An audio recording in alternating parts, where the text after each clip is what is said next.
आपका हमारे YouTube channel पर हार्दिक स्वागत है। कल हमने देखा था सिलेबस, नवोदय विद्यालय में एंट्रेंस एग्जाम के लिए कौन कौन से सिलेबस है, और आज हम आगे बढ़ते हुए मैथमेटिक्स यानी गणित का फर्स्ट टॉपिक संख्या पद्धति या नंबर सिस्टम कहते हैं, उसको आज देखेंगे। तो नंबर सिस्टम या संख्या पद्धति,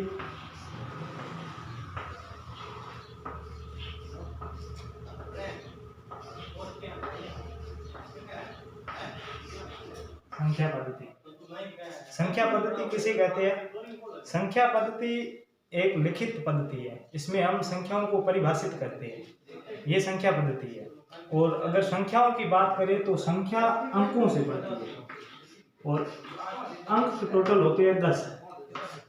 अंक होते हैं 10, वो है 0, 1, 2, 3, 4, 5, 6, 7, 8 और 9, ये 10 अंक होते हैं। इससे हम संख्या बनाते हैं। जैसे कि संख्या बनाने के लिए इकाई,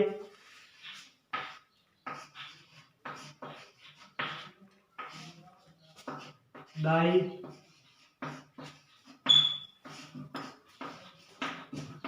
सैकड़ा आदि स्थानों को रखा जाता है। जैसे कि कोई भी संख्या बनाते हैं, इकाई के अंक पर हम 1 लिखते हैं तो ये 1 हो गया।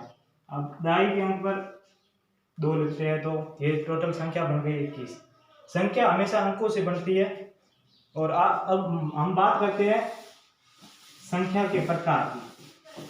संख्या के प्रकार एंड टाइप्स ऑफ नंबर। संख्या के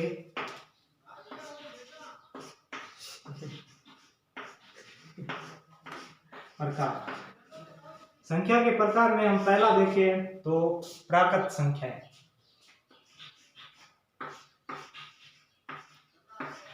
प्राकृत संख्याएं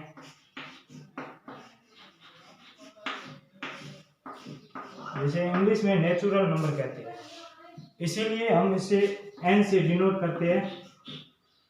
प्राकृत संख्याएं क्या होती है? प्राकृत संख्याएं वे सभी संख्याएं जो 1 से प्रारंभ होकर अनंत तक जाती है, यानी कि 1, 2, 3, 4 जल्दी जल्दी अनंत तक जाती है। ये सभी संख्याएं प्राकृत संख्याएं कहलाती है। अब दूसरे नंबर की बात करें तो पूर्ण संख्याएं।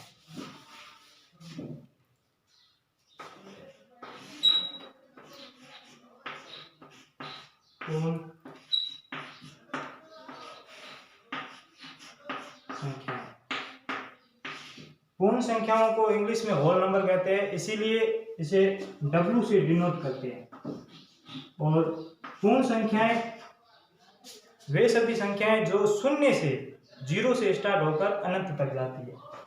जैसे कि 0, 1, 2, 3 चलती चलती अनंत तक जाती है। यहाँ पर एक बात नोट करने की है कि सभी प्राकृत संख्याएं पूर्ण होती है, पर सभी पूर्ण संख्याएं प्राकृत नहीं होती है।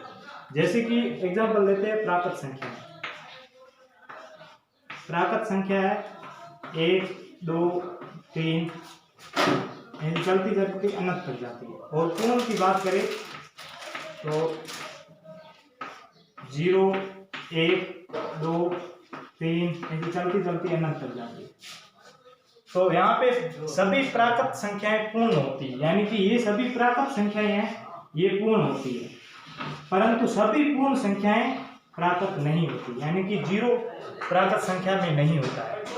अब हम अगले की बात करें तो 3 नंबर पर जो है वो देखते हैं हम आगे।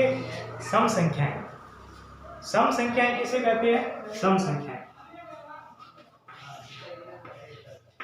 सम संख्याएं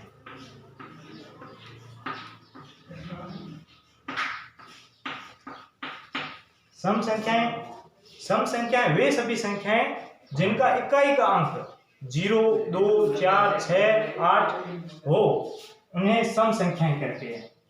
इकाई का अंक क्या हो? 0, 2, 4, 6, 8 ये सभी अंक इकाई के अंक हो तो वह सम संख्या कहलाती है। एग्जाम्पल के लिए 12 इकाई का अंक है 2, 15 ये इकाई का अंक 5 है जो कि इनमें से नहीं है, इसलिए ये सम संख्या नहीं है। सम संख्या से रिलेटेड पहले एक क्वेश्चन आ चुका है। क्वेश्चन ऐसा था कि 0 सम संख्या है या विषम। इनमें से ऑप्शन थे सम संख्या, विषम संख्या या दोनों या एक भी नहीं। तो सम संख्या 0 एक सम संख्या है जिसका इकाई का अंक 0 है, मतलब कि वो सम संख्या है। अब हम अगले की बात करें 4 नंबर की, तो 4 नंबर पर हम विषम संख्याओं की बात करेंगे। विषम संख्या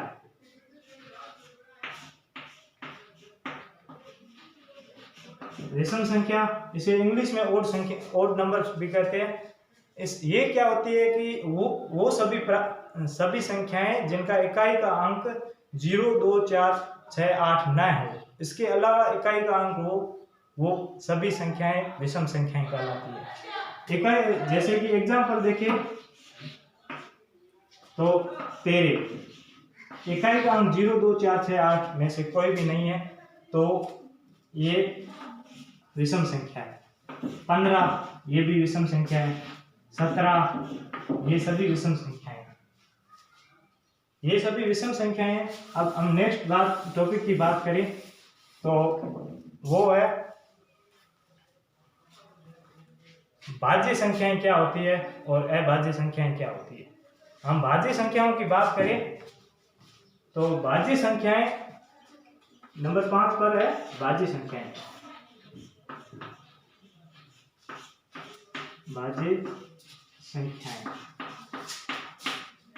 भाज्य संख्याएं क्या होती है? भाज्य संख्याएं वे सभी एक से ज्यादा संख्याएं, यानी एक नहीं काउंट करना, एक से ऊपर की सभी संख्याएं जिसमें खुद का यानी स्वयं का, एक का और इसके अतिरिक्त किसी और संख्या का भाग जाए, वो सभी संख्याएं भाज्य संख्याएं कहलाती है। जैसे जिसमें एक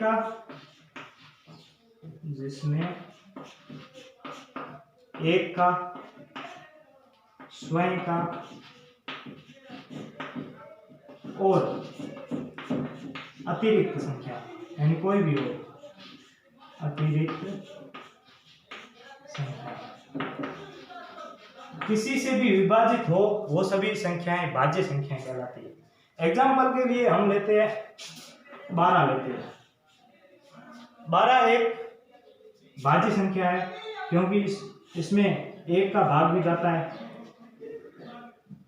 12 का भाग भी जाता है, इसके अलावा 2 का भाग जाता है, यानी 12 में अगर 2 का भाग देंगे तो 6 आएगा, पूरी तरह से विभाजित हो रहा है।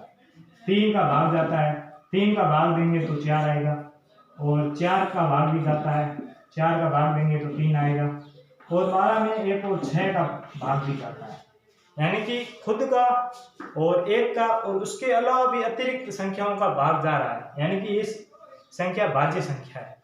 अब हम अगली की बात करें तो वो है अभाज्य संख्याएं। अभाज्य संख्याओं को प्राइम नंबर भी कहते हैं।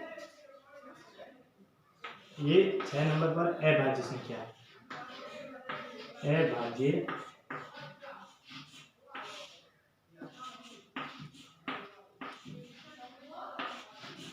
अभाज्य संख्या। अभाज्य संख्या क्या होती है?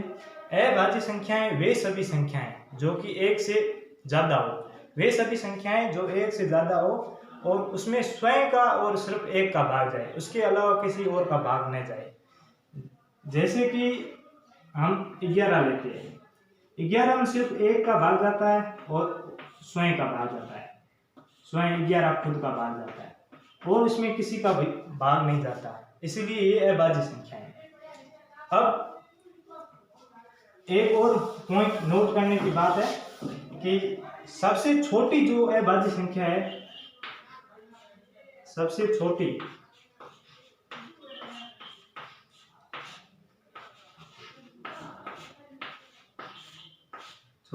अभाज्य संख्या वो है 2। 2 में एक तो 2 का भाग जाता है, यानी स्वयं का भाग जाता है, और एक 1 का भाग जाता है, और किसी संख्या का भाग नहीं जाता। और एक दूसरे पॉइंट की बात करें तो वो है कि 1 है वो न तो भाज्य है, न तो भाज्य है, और न ही अभाज्य है।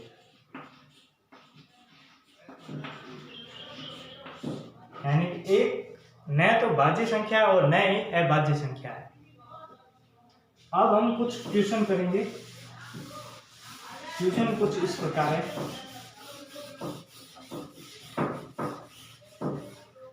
पहला क्वेश्चन है, हमें 5 लाख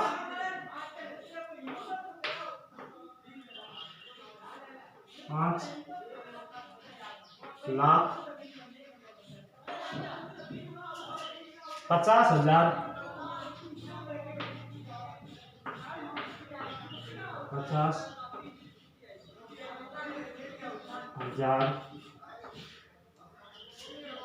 610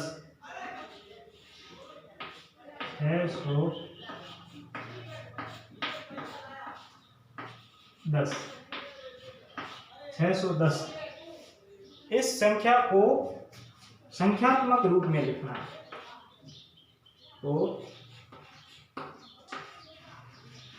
संख्यात्मक रूप में लिखें।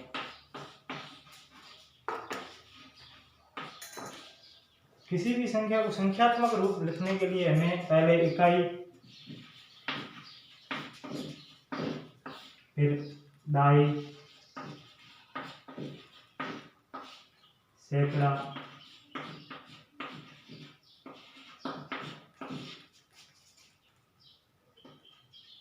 हजार, 10,000,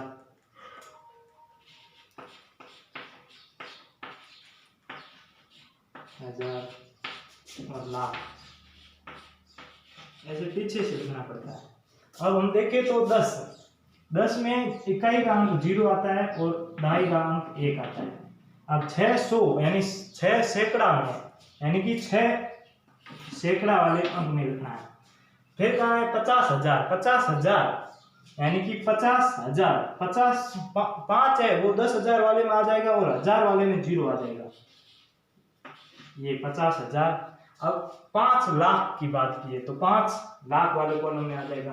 टोटल मिलाकर देखा जाए तो 5 5 0 6 1 0 ऐसे लिखा जाएगा संख्यात्मक रूप में 5,50,610। अब हम अगले क्वेश्चन की बात करते हैं।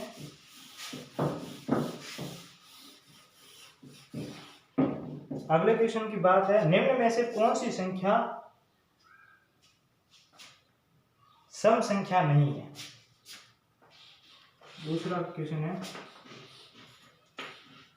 निम्न में से कौन सी संख्या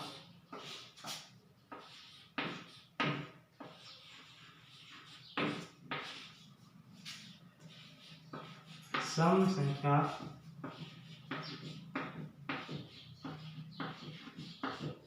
नहीं है।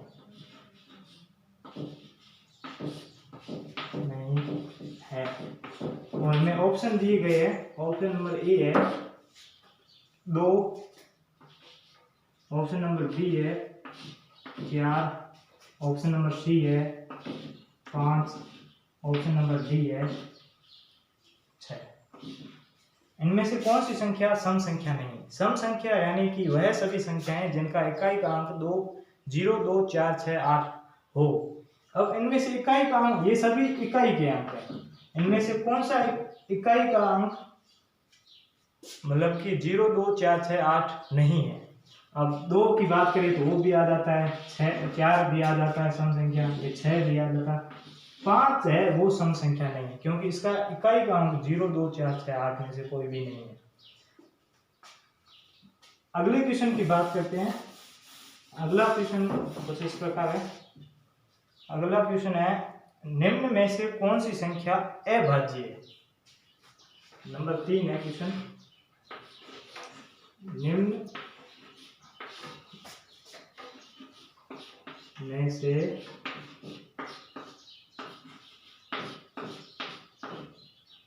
कौन सी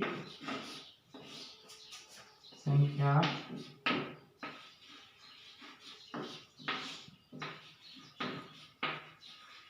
अभाज्य संख्या नहीं? अभाज्य संख्या है। कौन सी संख्या अभाज्य संख्या है? ऑप्शन देखें तो ऑप्शन में है 4, दूसरा ऑप्शन है 2, तीसरा ऑप्शन है 9 और चौथा ऑप्शन है 15। तो दोस्तों, अगर हम अभाज्य संख्या की बात करें तो वे सभी संख्याएं जो स्वयं और एक के अलावा विभाजित किसी से भी ना हो, वे अभाज्य संख्या होती है। अब 4 की बात करें तो एक तो एक से हो रहा है, एक 4 से हो रहा है, इसके अलावा वो 2 से भी हो रहा है, यानी कि ये भाज्य संख्या अभाज्य संख्या नहीं। 2 की बात करें तो 2 मैंने आपको बताया था सबसे छोटी अभाज्य संख्या 2 ही है। तो 2 एक तो एक से विभाजित होती है, एक स्वयं से 2 से खुद से विभाजित होगी। 9 की बात करें तो 9 एक खुद स्वयं से 1 से विभाजित होगी, एक स्वयं 9 से खुद से विभाजित होगी, एक 3 से विभाजित होगी।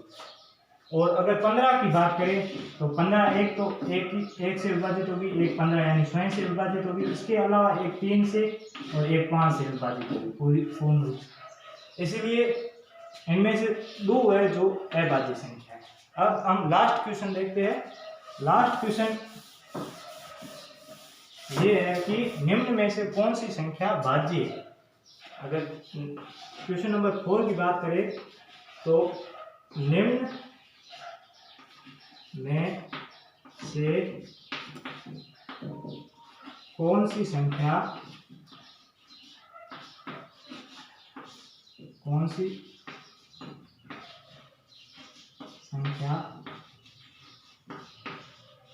भाज्य है?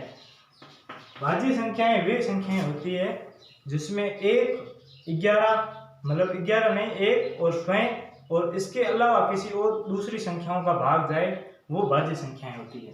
इसमें ऑप्शन दिए गए हैं 3, दूसरा ऑप्शन दिया गया है 9, तीसरा ऑप्शन दिया गया 11 और चौथा ऑप्शन दिया गया है 7। अब कौन सी संख्याएं भाज्य संख्याएं? अब 3 है, 3 में एक तो 1 का जा रहा है और एक खुद स्वयं 3 का जा रहा है, उसके अलावा कोई भी नहीं जा रहा है, यानी ये संख्या अभाज्य है। अब इसकी बात करें तो इसमें एक तो 1 का जा रहा है, एक 3 का जा रहा है, मतलब एक स्वयं का जा रहा है और इसके अलावा एक 3 का भी जा रहा है, यानी कि ये भाज्य संख्या है। 11 में भी 1 का और स्वयं का भाग जाता है, 7 में भी 1 और स्वयं का भाग जाता है, यानी कि इसका उत्तर सही होगा 9। अब ये तो छोटी संख्याएं थी, अगर कोई बड़ी संख्या है वो हम कैसे पता करें कि ये भाज्य संख्या है या अभाज्य संख्या है? उसके लिए भाजकता के नियम बनाए गए हैं, वो हम देखेंगे नेक्स्ट क्लास में। Thank you so much. आज के लिए इतना ही। अगली क्लास में हमारे साथ जुड़े रहिएगा। जय हिंद, जय भारत।